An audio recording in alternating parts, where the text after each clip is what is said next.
Well good morning from Kolaghat. সবে যেহেতু ঘুম থেকে উঠে ফ্রেশ হয়ে বেরিয়েছি তো গলাটা একটু ভার লাগছে, একটু পরে ঠিক হয়ে যাবে। তো বলো সবাই কেমন আছো? আবার অনেক দিন পর ভাই মর্নিং রাইড করছি, অনেক দিন পর, মানে ভেবে নিতে পারো হ্যাঁ 2 মাস তো হবেই, 2 মাস কোনো মর্নিং রাইডই করিনি, কারণ মর্নিংয়ে উঠতেই পারছিলাম না কদিন। আজকেও হয়তো মর্নিং রাইডে যেতাম না। ব্যাপারটা কি হয়েছে, তোমাদেরকে একবার বলেছিলাম যে আমার আর একটা ফ্রেন্ডও অনিকেত, যাকে তোমরা ভিডিওতে দেখেছো, আগে অনেক পুরাতন ভিডিও যেইগুলোয় আমি সিটি 100 নিয়ে ভিডিও বানাতাম, তো ওই সময় ওকে দেখেছো। ও অ্যাকচুয়ালি রয়্যাল এনফিল্ড হান্টার নিয়েছে, তো একটা টেস্ট ড্রাইভ করার ইচ্ছে ছিল, আর ও আমাকে দিতে চেয়েছিল। সরস্বতী পুজোর সময় যেমন বেরিয়েছিলাম, তারপরে মাঝেই বেরোলেও আমাকে দিতে চায়, বাট আমি কোনোদিনও নিই না। কারণ অ্যাকচুয়ালি দেখো, আমি মানে সবার একটা ড্রিম বাইক ভাই, তো লোকাল রাস্তায় চালাতে আমার জেনুইনলি খুব ভয় লাগে, যতই আমি নিজে বাইক চালানো জানি না কেন। তো ব্যাপারটা আমি ওকে বলেছিলাম যে হাই রোডে একদিন রাইডে যাব, তো তখন তোর বাইকটা চালাবো। আর সত্যি বলতে ও সচরাচর মর্নিংয়ে ওঠার ছেলে না, ঠিক আছে? তো ও আসবে কি না তাও জানি না। কালকে রাতে মেসেজ করেছিলাম, আমি বললাম যে কিরে শিওর বেরোবি তো? দুপুরে কথা হয়েছিল, রাত্রে আবার মেসেজ করেছিলাম, ও আমাকে ফোন করেছিল, ওকে টাইমিং বলে দিয়েছিলাম। তো 6টার সময় ও নিজেই বললো 6টার সময়, আমি অত ভোরে উঠতে পারবো না, 5টা 5:30, 6টার সময় তোর বাড়ির কাছে চলে যাব। তো এখনও আসেনি, আমি জানিও না ও আসবে না আসবে, তবে ওর সাথেই আজকে রাইডের প্ল্যানটা হয়েছে আপাতত এখনও পর্যন্ত। যদি না আসে কিছু করার নেই, আমি বেরিয়েছি যখন আমি রাইডে চলে যাব। অ্যাকচুয়ালি বেশি দূরে কোথাও প্ল্যান করিনি, তোমার এর কাছে পাঁশকুড়া। তো সে যাই হোক,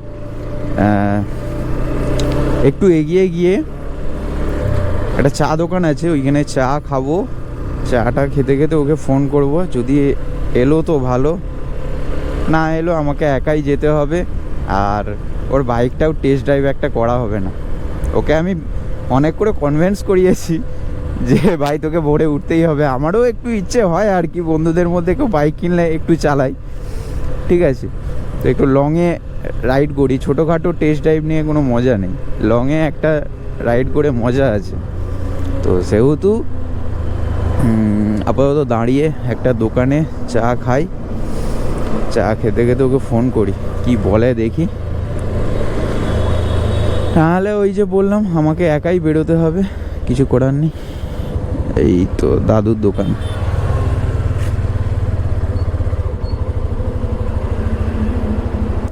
আপাতত এইখানে একটু চা খাই, তারপরে দেখছি।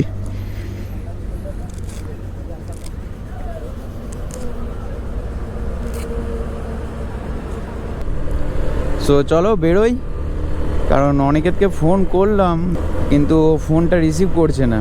আমি জানি এইরকমই একটা কেস হবে, কারণ ও সকালে সচরাচর ওকে পাওয়াই যাবে না, একদিন ছুটি পায় তো ও ঘুমোবে। যাই হোক, মোটামুটি মর্নিং রাইডটা তো হয়ে গেল, তবে ওয়েদারটা খুব একটা ভালো নেই, দেখেই মনে হচ্ছে যেন এক্ষুনি বৃষ্টি চলে আসবে। তো চলো সাহস করেই যাই, বৃষ্টি হলে কিছু করার নেই, দাঁড়িয়ে যেতে হবে আমাকে, কারণ আজকে ব্যাগ ট্যাগ আমি কিচ্ছু নিইনি।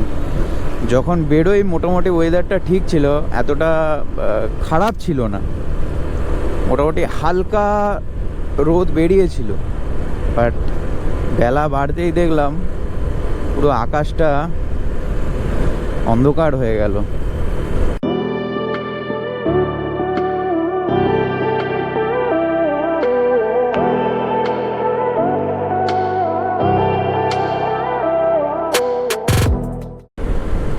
আর তোমাদেরকে তো একটা কথা জিজ্ঞেসই করা হয়নি যে ঘাটালের বিয়ে বাড়িটা তোমাদের কেমন লেগেছে। তবে দারুণ মজাও হয়েছে, সব থেকে ওই যে পার্ট 2-এ বলেছিলাম যে মজা যেমন হয়েছে, আসার সময় আমার খুব অসুবিধাও হয়েছে, খুবই অসুবিধা হয়েছে। মানে সেটাকে তোমরা না রিয়েলাইজ করলে হয়তো বুঝতে পারবে না, ঠিক আছে? তোমাদেরকে বলেও ছিলাম যে রাত্রের দিকে কুয়াশা পড়ে, তো কুয়াশার জন্যে আমার পাওয়ার ক্লাসে ভাবটা লাগছে, তো ওই ভাবটা জমে রয়ে যাচ্ছে। এবার অপোজিট সাইড থেকে যে গাড়িগুলো আসছে, মানে ভেবে নাও পুরো অন্ধ হয়ে যাচ্ছে, মানে কিছু দেখা যাচ্ছে না, এমনই অবস্থা, কিছু দেখা যাচ্ছে না। মানে আমি এইখান থেকে অতটা দেখবো কি দেখা যাচ্ছে না, এইরকম একটা সিচুয়েশন। সে খুব মানে কষ্টসৃষ্ট করে কিভাবে এসেছি সে আমিই জানি। বিশেষ করে যারা পাওয়ার ক্লাস পড়ে তাদের, বিশেষ করে বর্ষাকাল, শীতকাল, এই টাইমগুলো খুব অসুবিধা হয়, ঠিক আছে? যাদের চোখে পাওয়ার ক্লাস আছে তারা বুঝতে পারবে জিনিসটা, তারা রিয়েলাইজ করতে পারবে যে কী রকমের অসুবিধা হয় আর একটা অস্বস্তি হয়। ওই যে আমি পার্ট 2-এ লিখেছিলাম যে পশ্চিম মেদিনীপুরের বিয়েবাড়ি মনেই একটা গ্র্যান্ড ওয়েডিং যেটাকে বলে। আমি এটা দেখেছি, যারা কন্টেন্ট ক্রিয়েট করে অনেকেই আছে আমাদের পূর্ব পশ্চিম মেদিনীপুর করে, এখন অনেক বড় বড় মাপের কন্টেন্ট ক্রিয়েটার আছে। তো তারাও ওই রকম ঘাটালের ওপাশে কোনো বিয়েবাড়ি হলে বড় মাপের ভিডিও করে।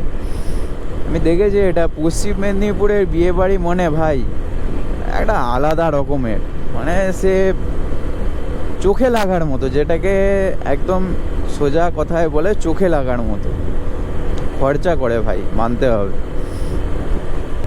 যদি বৃষ্টি হোস ভাই, ঘরে ঢোকার আগে অবধি তো হোস না। এমনি বৃষ্টিতে বাইক চালাতে ভালো লাগে, কিন্তু যেহেতু আজকে গোপ্রোটা আছে সঙ্গে, তার ওপর কোনো নেই, সেফটি নেই, কোনো ব্যাগ ট্যাগ কিচ্ছু নিয়ে আসিনি যে বৃষ্টি হলে যে ভেতরে ঢুকিয়ে নেবো, এরকমও কোনো ব্যবস্থা করিনি আজকে। আমি ভাবলাম হয়তো ওয়েদার ভালোই থাকবে, সেহেতু সেরকম কোনো ব্যবস্থা করিনি। দেখা যাক কি হয়। এখন ভাবছি ফুল স্লিভ জামাটা পরে এলে ভালো হতো, মানে যেহেতু একদম বর্ষার মতো ওয়েদার, তো ওয়েদারটাও ঠান্ডা ঠান্ডা ভাব আছে। বাঁশকুড়া এলে যেই চা দোকানটায় চা খাই খুব মিস করছিলাম এতদিন, মানে অনেক দিন যেহেতু মর্নিং রাইডে বেরোইনি, আর এসেছিলাম মিডিলে ওই বিয়েবাড়িটাতেই এসেছিলাম, তখনও মোটামুটি টাইমের অভাবে চা খেতে পারিনি, খুব মিস করছিলাম। সেহেতু ওখানে একটু এন্টার করবো আর একটা টি ব্রেক নেব।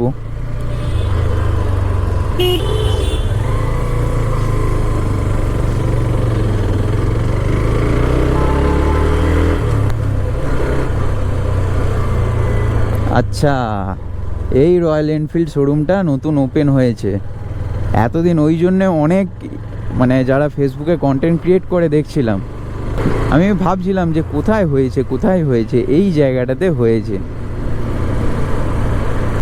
চলে এসছি আমার সেই চায়ের দোকানে। আচ্ছা, এইটা বাইক শোরুমটা স্কুল হয়ে গেছে, বাহ! কদিন আসিনি, সব চেঞ্জ হয়ে গেছে অনেক কিছু। এইটা অ্যাকচুয়ালি তোমার বাইক শোরুম ছিল, আই থিঙ্ক হিরোর ছিল মনে হচ্ছে, হিরো না হন্ডার ছিল। এইটা এখন প্রশান্ত ফিউচারিস্টিক ওয়ার্ল্ড স্কুল হয়ে গেছে, বাহ ভালো।